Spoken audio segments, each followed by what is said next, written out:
C'est Rien banni, les enquêtes de Riley Page, tome 15, écrit par Blake Pierce, lu par Caroline. Prologue. Les yeux de Robin s'ouvrirent brusquement. Elle se retrouva allongée, parfaitement réveillée dans son lit. Elle pensa d'abord avoir été tirée de son sommeil par un bruit provenant de quelque part dans sa petite maison. Bris de verre? Mais tandis qu'elle restait allongée pour écouter un instant, elle n'entendit rien sauf le ronronnement réconfortant de la chaudière au sous-sol. Elle avait sûrement imaginé le bruit. Pas de quoi s'inquiéter, pensa-t-elle. Mais alors qu'elle se retournait pour essayer de se rendormir, elle ressentit une soudaine douleur vive à la jambe gauche. Encore, pensa Robin avec un soupir. Elle alluma la lampe sur la table de nuit et écarta les couvertures. Elle n'était plus étonnée de voir qu'elle n'avait pas de jambe gauche. Elle s'était habituée à cela depuis des mois.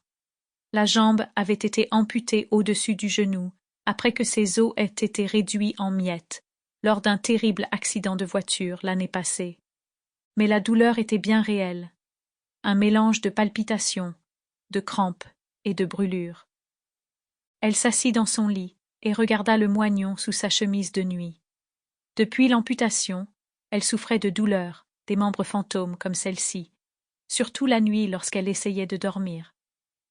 Elle regarda la pendule sur la table de nuit et vit qu'il était 4 heures du matin. Elle laissa échapper un gémissement de découragement. Elle était souvent réveillée par la douleur à cette heure-là, ou même plus tôt, et elle savait qu'il n'y avait aucune chance de se rendormir tant que cette sensation la tourmentait. Elle envisagea de prendre sa boîte à miroir sous le lit, un appareil de thérapie qui l'aidait souvent à traverser des épisodes comme celui-ci. Cela impliquait de glisser le moignon dans l'extrémité d'une longue boîte en forme de prisme, avec un miroir sur un côté, de sorte que sa jambe restante s'y reflétait. La boîte à miroir créait l'illusion qu'elle avait toujours ses 2 jambes. C'était une technique étrange mais efficace pour diminuer ou même éliminer la douleur fantôme. Elle regardait le reflet tout en manipulant sa jambe restante, contractant et desserrant les muscles de ses pieds, de ses orteils et de ses mollets, alors qu'elle trompait son cerveau en lui faisant croire qu'elle avait toujours les 2 jambes.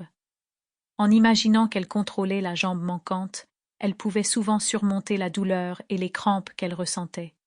Mais cela ne fonctionnait pas toujours. Cela nécessitait un niveau de concentration méditative qu'elle ne pouvait pas toujours atteindre.